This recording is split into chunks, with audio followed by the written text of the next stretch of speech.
नमस्कार, मी सुरेश चिरडे. आपण पाहतात महाराष्ट्र 24 न्यूज. सुदर्शन नगरी दिग्रस येथे श्री खंडेरायाचा चंपाषष्ठी महोत्सव आयोजित.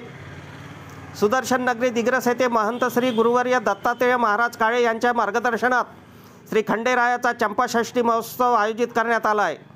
त्यानिमित्त बुधवार दिनांक 26 नोव्हेंबर रोजी सकाळी 3 वाजता श्री खंडेराया म्हाळसा देवीचा रुद्राभिषेक, सकाळी 5:30 देवाचे लग्न, सकाळी 6 वाजता आरती लंगर उतरविणे, सकाळी 8 वाजता सुदर्शन नगरी येथे पालखी, देवाचे देवस्थान लगत असलेल्या नदीमध्ये गंगा स्नान, अभिषेक, आरती व मारुती भेट, सकाळी 11:30 नैवेद्य, महाआरती, कुळाचार व दुपारी 12 वाजता महाप्रसाद होणार आहे. वरील कार्यक्रमास उपस्थित राहण्याचे आवाहन श्री दत्तात्रेयेश्वर मल्हारी मार्तंड जागृत देवस्थान सुदर्शन नगरी दिग्रस यांचे तर्फे करण्यात आले आहे. आमच्या पुढील बातम्याचे अपडेट पाहण्याकरिता आत्ताच आमच्या चॅनलला सबस्क्राईब करा व बेल आयकॉनवरती क्लिक करा. धन्यवाद.